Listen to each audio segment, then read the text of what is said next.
Long time no see, folks.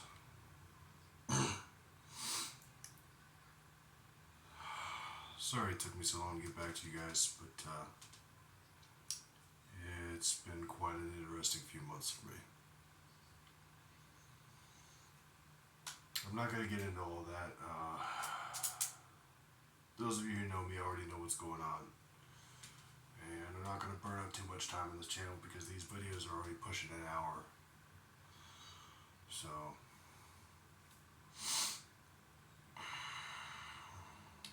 this is the story about, I guess you can call it an origin story, if you will. It's the origin of a certain aspect of me.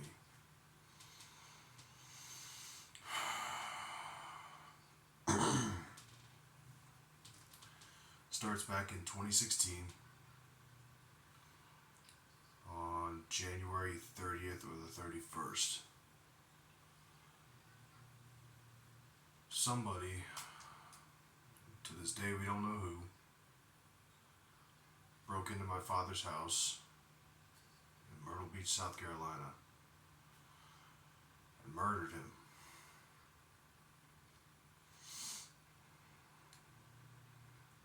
They put a zip tie around his neck, and I believe they stabbed him as they were fighting.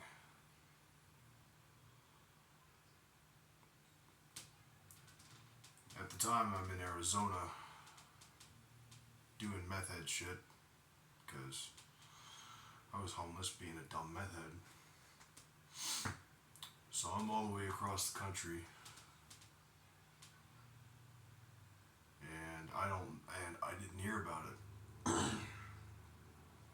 As you've known from my previous uploads where I've spoken about it, my dad and I weren't exactly like this, you know, so I was never going to be the first one to know about this kind of thing.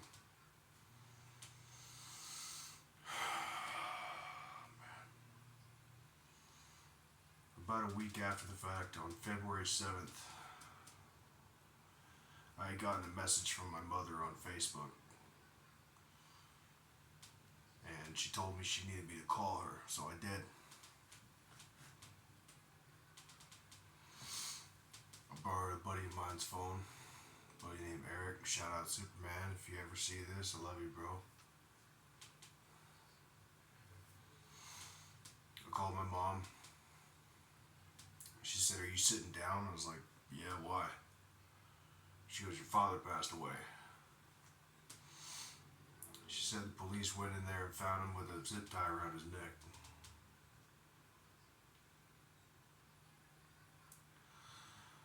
And, well, I'm glad I was sitting down.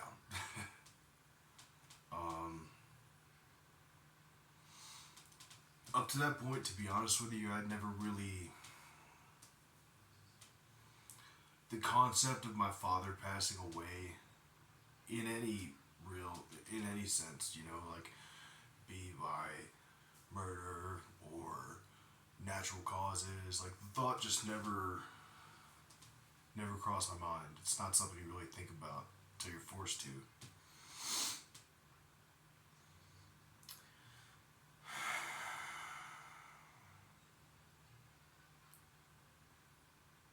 So I started making arrangements to go back to South Carolina.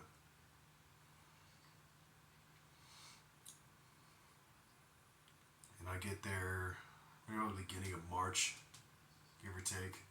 It took a few weeks to get out there, beginning, middle of March.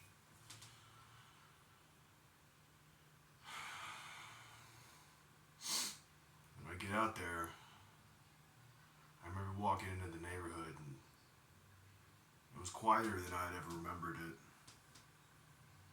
I mean, it was never very active by any means, but it was extra quiet that day. I remember walking up to the house, seeing my dad's truck still out front, only it was totaled this time around. apparently he had gotten his first ever DUI a few weeks before that, and he slammed into like some sort of like either a concrete bollard or a light pole or something, but the front end was just smashed in, like caved in, like a V shape. The front axle was completely snapped, so the whole front of the truck, it's like a 1990 Nissan D21. So all you gearheads are gonna love that little detail, I guess. I wound up having to, before I got there, my mom had contacted my dad's brother and arranged to have my dad's brother leave all of the relevant paperwork and whatever in the inside of the truck. So I had to break the back window of my dad's truck because his keys were also in there. Just his car keys, not the house keys. But I remember I had to break open the back window of the truck to get this like manila folder full of just assorted shit. I don't even remember what was in it. And then I had to kick in the front door to what was essentially my house now. I had to kick in the front door to my own house. Now I gotta preface this and I gotta say, before I arrived there, my dad's adopted father had told everybody who he spoke to, he told that he had a cleaning lady go to my dad's house after the murder. I'm here to tell you that was bullshit. There was no cleaning lady had ever seen the inside of that house, even when he was alive. What really happened was my dad's adopted father and his adopted sister from Florida. She had come up from Florida to join his adopted dad, and they ransacked the entire fucking house. Stole all his tools, everything of value, anything they could put in the fucking truck and take, they did. So when I got there, weeks after the fact, it looked like a bomb went off in this place. His furniture was still there, because, what were they going to do with it? There was some clothes in the closets my dad never wore again. There was like a few odds and ends, little knickknacks he had from when he was alive. Stuff I remember from my childhood.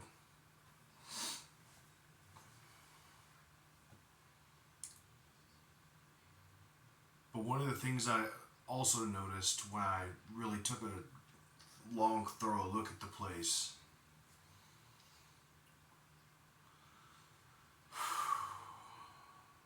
when I went in, I saw the kitchen, and it was just, you could see the large black stain where they found him. They found him on his kitchen floor between his kitchen island and the refrigerator.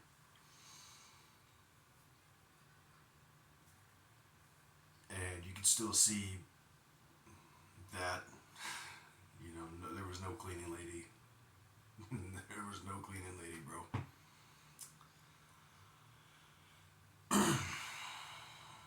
But I noticed that not only was there a lot of blood right there,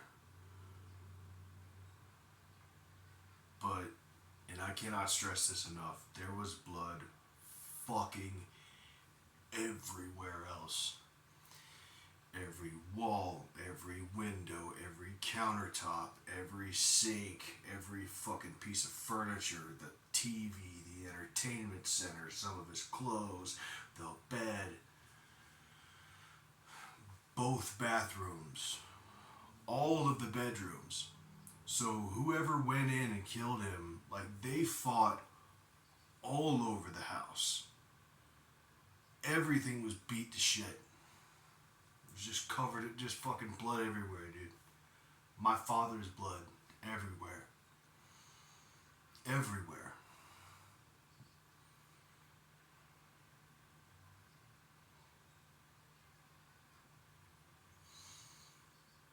So I started trying to do what I could. You know, I tried contacting the bank and closed out his account, use a few bucks to pay off the lot rent, and hopefully sell off the trailer for a cool 20 grand and just fuck off. You know, because I'm not in the building restoration business. I'm not gonna fucking waste 20 grand. I'm not gonna waste I don't have any money to waste rehabilitating a fucking double wide with a murder in it, you know? So that was my plan. I was gonna close out his account, pay off the back lot rent, and then sell it to whoever the fuck wanted it. You know, he paid 50 for it. I figured, fuck it, give it away for 20, and then just get gone. Obviously, it didn't go that way. While I was there in town, I reconnected with one of his old friends. He was a good guy by the name of Frank Snyder. And him and my dad had been friends for fucking decades, man. If he was still alive, they'd still be best buds. You know? Shout out Frank, man. Frank, if you ever see this, I love you, bro. I still remember you. But he told me, see, Frank had been to the house before I had. I didn't know this until I went and hung out with him. And he had told me how he hadn't heard from my dad in a while. And he wasn't answering his phone. So, like any good friend, he went to go check on him. He goes up to the house, sees the totaled truck just like I did. Knocks on the door, nothing. Tries the knob, it's locked. He goes around to the back, and mind you, the police had already been there, and there was supposed to be crime scene tape, but there wasn't. So what he wound up doing was he wound up going to the back deck and opening up a sliding glass door because it was kind of janky like that. It was always kind of janky like that. And walked inside. He walked inside, he saw the blood everywhere, and he's starting to freak out. He's like, what the fuck? And before he could even put it together in his mind, before his mind can even process what the fuck he's seeing, he gets like basically jumped from behind by a cop. This fucking cop comes in and like tackles him and jacks him up against the wall. Like, what the fuck are you doing here? Da da da da. This isn't none of your business. You can get, I'll fucking press burglary charges on you, motherfucker. They're trying to intimidate him. You know? So there's that. You know? That's Horry County Police for you. So if any of you have ever been to or lived in Horry County, South Carolina, especially in the Myrtle Beach area, if you know, you know. Those cops ain't right. Those are the motherfuckers that corruption, like books about this kind of shit is written about, you know what I mean? Those are the motherfuckers that inspire this kind of books. Anyway, he intimidated Frank. Frank takes off, understandably. And as he's telling me all this, like, none of it fucking makes sense. Because, to my knowledge, my dad was a construction worker. He was HVAC. You know, he called himself a duct man. He liked DeWalt tools. He worked with sheet metal, insulation, fucking tin snips. You know what I mean? Like this, he's not some organized crime figure in my eyes. You know, he's just my dad. Like, I know he had some shitty ex-girlfriends, but, you know, I could never...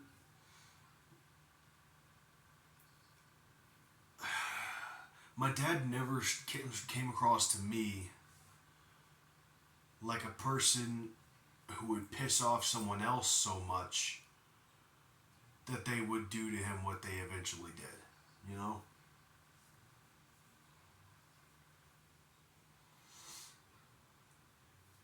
So anyway, fucking, I'm there for a few months. The house winds up getting repossessed, towed away into a fucking junkyard. So selling that is bust. And so I get on the 18-wheeler with my mom. We travel for a while, travel for a few months. In October 2016, I wind up in Paducah, Kentucky. For those of you who don't know, it's about 3 hours east of Nashville, in the western part of the state. So I wind up in Paducah, Kentucky. I'm up in the I forget the name of the apartment building, but it's like the tallest building in town. It's a little fucking Section 8 housing building. And I'm in there with one of my mom's friends. We come outside, we come downstairs, smoke a cigarette or whatever. And I get a text on this phone that I had. This little fucking, I don't even remember what kind of phone. It was some fucking Walmart Android. Some free phone type shit. And I don't recognize the number, but the text says, and I quote, "Ignore us again, bitch." And mom's name is as dead as dad's name. Out of nowhere. And it's like 9 o'clock at night. We're getting ready to go to sleep. We were watching some fucking TV. Come downstairs for a cigarette before we go to bed and shit like that. And so obviously my first instinct is text back, "Who the fuck is this?" You know what I mean? And of course they don't answer. And so when they don't answer, obviously I call the local police department, Paducah PD. They come, they take an incident report, and I give them the text, the number, and all that. And they traced it to a burner phone. They said it was a burner phone bought in Oklahoma. So, dead end. And I wish I could say the story ended there. But anyway, cops left. I immediately called my mom, who at the time was still on her 18-wheeler. I don't remember where she was at the time. She wasn't in Kentucky. She wasn't in South Carolina. She wouldn't go to South Carolina if she could avoid it. She just didn't like it there. But yeah, no, she was somewhere else in the country. She was on the move, So like that little threat, in the end, it kind of rang hollow. Wasn't really much they could do to make good on it in retrospect. But I called her and I let her know, like, "Hey, this is the text I got, fucking watch out, this, that." She's like, "Honey, I'm good. I'm somewhere between point A and point B." I don't even remember where the fuck she was. This is 10 years ago, so forgive me if my memory's a little fuzzy on this.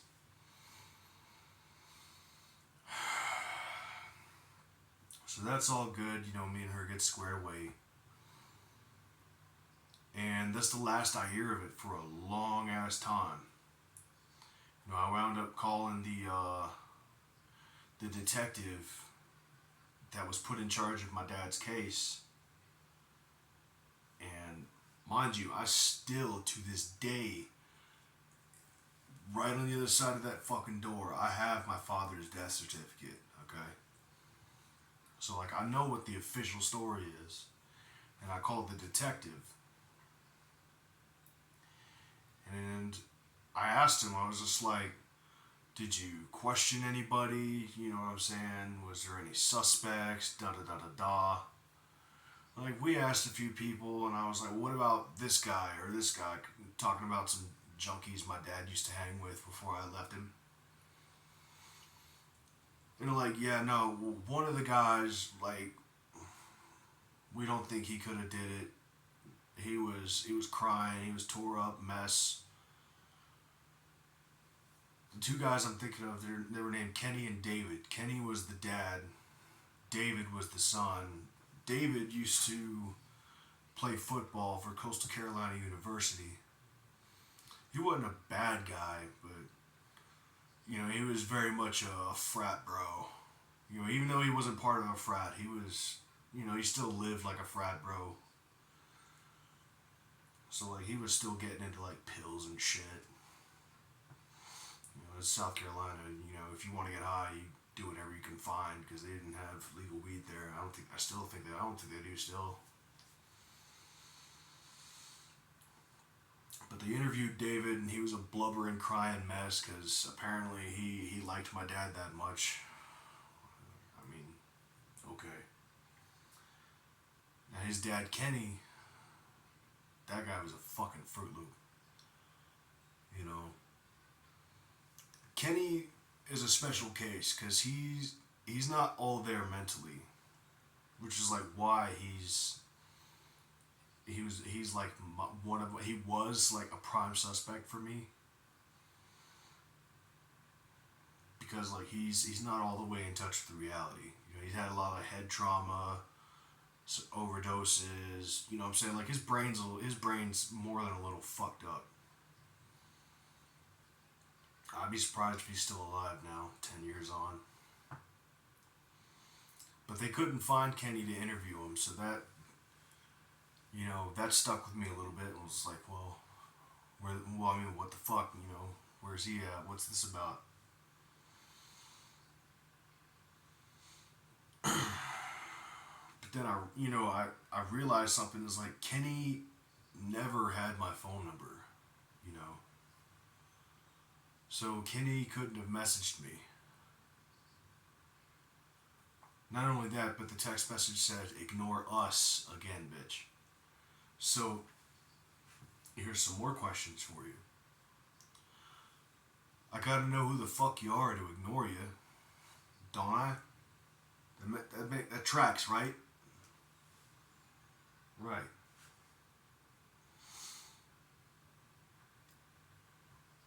So so the next part of the story, it's gonna make it make sense a little bit more that like Kenny couldn't have been the one, right?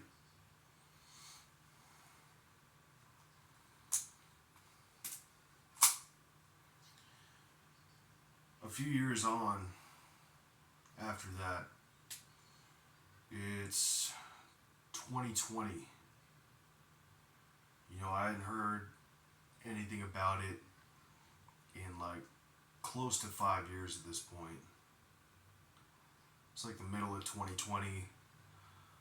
I just got my girlfriend pregnant with my youngest son. We're staying in this motel room in Eureka, California. And I remember I'm walking up the 101. I had just come back from this little convenience store. I was getting like a fucking 2-liter of soda or something. Or I was heading to the smoke shop.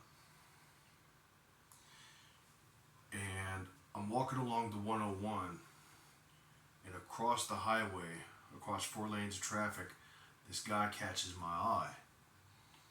I'll never forget it. He's wearing brown leather loafers, beige slacks, a matching beige overcoat, shirt and tie.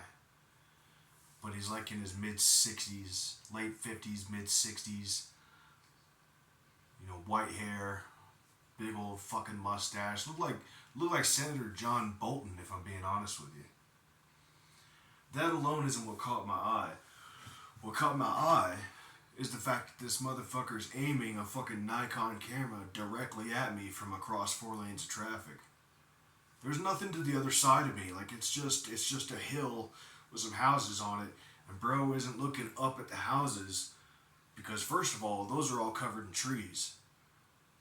He's aiming this shit directly at me from across the fucking highway.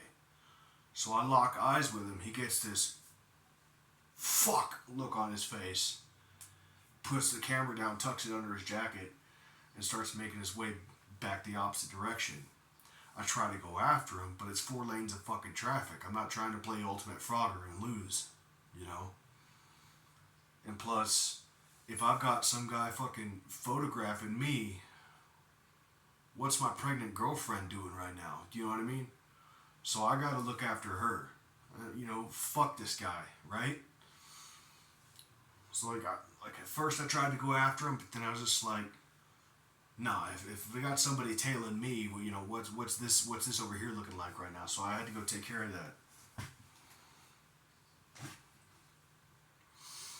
So I wound up going back to the motel. I told my girl, I was like, hey, this is what happened, blah, blah, blah.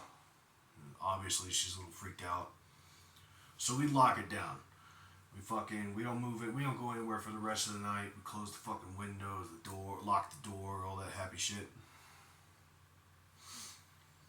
And then, again, nothing for a few years. Up until 2024. February 2024. It's a few years on. Me and my girl split up. My son's been born. I moved from NorCal to San Diego and then over here to Idaho. Mind you, I'm in a little fucking podunk town in the southeast corner of Idaho. There's like maybe 2,600 people living here still. But by this point, I had started to develop this hypervigilance over the situation and other things that had occurred between here and there. And so I got a real penchant for collecting like tactical gear. I had an armor vest. I had a range bag built for rifles. I kept my rifle in there. And like I had this tack shirt, like the fucking, the Velcro parts for your patches and what have you. I had the fucking, I had like shooter gloves, fucking balaclava mask. It's fucking black, all black, by the way, like either black or black multicam. And one of the things I would do at the time, I would go out at night because I can't really sleep at night for obvious reasons. I would put on all my kit and I would just go walking through the snow, trying to condition myself to get used to like the altitude and the weather, because we're up elevated higher than Denver here. Denver is 5,280 feet. Here it's like 59 something. So, I had to get myself used to all that. So that's what I would do. I would go on patrols with like my full kit, my rifle bag on my back, tack vest on, tack shirt, shooter gloves, combats, cargos, like the whole shit. And I would just go walking around town at night because like there's nobody out. I'm not bugging nobody. I'm just out by myself. And one of the things I would do, like I did that night, there's this bridge that goes over the rail yard at the edge of town. There's a rail yard at the edge of town, Union Pacific goes through. And there's a set of stairs that goes up to the top of the bridge where there's a walking path that you can cross the bridge walking, so you don't have to walk into traffic. So I walked up there to the top of that. I had prayed my rosary that night. And I came down from the stairs on the bridge. Now mind you, it's like 3 in the morning. It's February 2024. The ice on the ground is like this thick. I'm not exaggerating. It's like maybe fucking 20 degrees out there, if that. And there's like another 6 inches or so of snow on top of all of that. And it's just bucketing snow on top of that. It's like damn near a blizzard. But I liked it, I like the cold weather out here. As I'm coming down from the stairs, I walk towards basically the edge of the bridge on our side, on the town side. I cross under the bridge because I gotta go up 11th Street to get to my house. And as I come to the corner of Washington and 11th, and I look down 11th, I start walking, and underneath this street lamp, and it's one of those old school orange fucking sodium street lamps, it's still there. But underneath it, there's two men, or two figures, two shadowy figures, because I can't make out any fucking details whatsoever. It's just straight black figures standing fucking shoulder, like just hands by their sides, and they're standing about at arm's length from each other, facing directly towards me, towards that street corner where I'm coming from. But they're right outside my house. They're right outside my house, facing straight at me, standing with their arms at their sides, doing fucking nothing, not talking to each other, not bullshitting like you would see the neighbors out here doing. Silent. Not moving. Nothing. So immediately when I see this, I clock it. I'm like, this ain't fucking right. Something's wrong here. I unzip my fucking range bag. I pull out my rifle. I take the protective cap off of the red dot sight and click it on. And then I click off the fucking safety. And I just carry my rifle crossbody. And I keep walking towards them. After a few steps of that, I notice both of these figures, they move to their left. So they're facing me, so they go to their left, which is my right. And they get into a black SUV. The lights on the SUV come on, and they turn around and they haul ass. There's nobody else out here at this time of night, at this time of year. I had already walked the entire town at this point. Everyone else is asleep. Everyone else is down for the night. I'm the only one out and about in this town of 2,600 people at 3 in the morning. I made sure of that. Except for these two motherfuckers. So I'm on high alert. And I go, I take my rifle, I sweep the property once I get to my house. There's no signs of like surveillance, there's no extra footprints laying around. There's no fucking... I mean, you could see where they were standing once I got to where they were standing outside my house, right? But there was nothing like on the property itself. Like I said, there was like 6 inches of fucking snow. 2 6-foot, 200-pound guys go walking around my house in 6 inches of snow. I'm gonna see the evidence, okay? There was none. They hadn't been in there. I sweep the property. I go inside. I sweep the inside of the property. Make sure like there's nobody else hiding in there. I check on my mom. She's dead asleep. Good. Lock the house down.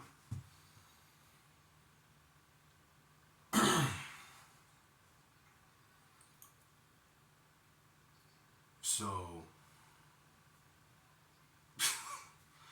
you know what I'm saying? So this kind of so this incident that happened, now it's 10 years back.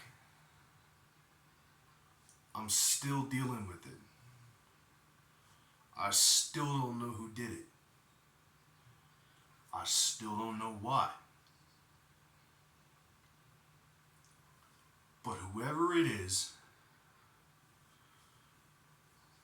was pissed off enough at me to kill my own father, which luckily I didn't have that much of a relationship with, to try to like get to me. And then after that, have people fucking follow me across multiple states over a period of years. Even as recently as, I think just last year, there's been a few incidents where I'm doing my nightly patrols, and if I don't have my rifle on my back, then I got my pistol. And it'd be either this one or the 9mm I used to have. I always have some kind of gun on me. Doesn't matter where I am, what time of day, if I'm in the fucking bed, if I'm in the shower, if I'm just sitting around watching videos on my phone, I've got the shit on me. And shit like that is why. Okay? But again, whoever did this, for some reason, is mad enough at me to kill my dad, threaten my mom, and follow me across the country for years. Okay? And to this day, I don't know who they are, or why they're mad at me, why they continue to waste their fucking resources following me. They know where I am. I guarantee you they know where I am.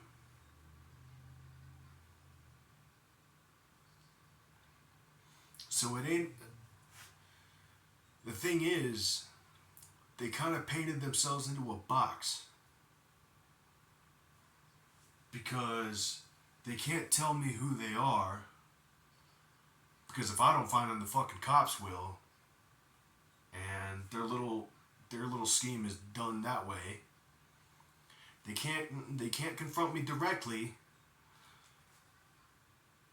You know, even if they do manage to survive, they're still going to the fucking hospital and they're still caught. Even if they manage to get me, they're still going to the hospital or they're dying too and they're still caught. So right now me and this person or these people, we're at a stalemate.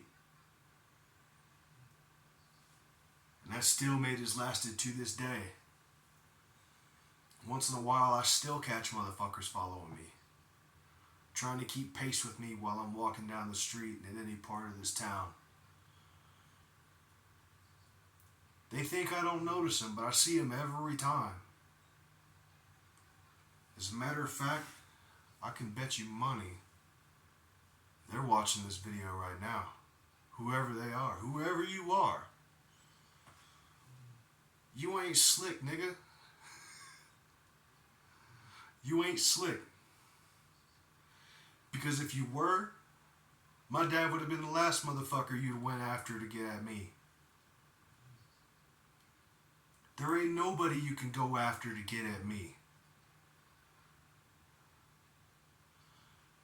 Not even my exes, not my kids. I'm not around none of them. Sure, I care about them. It's a game of chicken and you're gonna lose, bro. So whatever you're mad at me about, you're just gonna have to sit on it, dude. You have to sit on it or come see me about it. It's just that simple. You think you're the only motherfucker that's ever come try to get at me? Nah. You might be the richest. Because I know it costs money to have people come after me like that.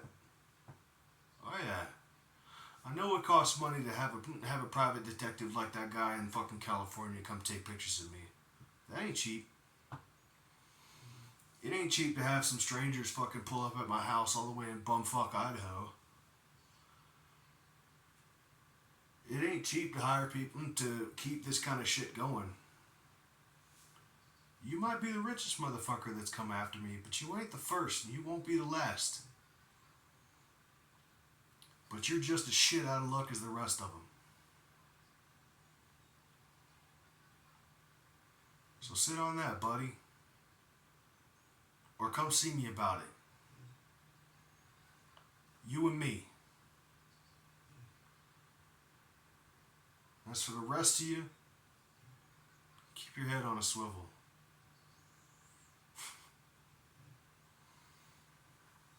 Because shit ain't sweet out here. It really ain't. Y'all be safe. Be good or be good at it. Love y'all.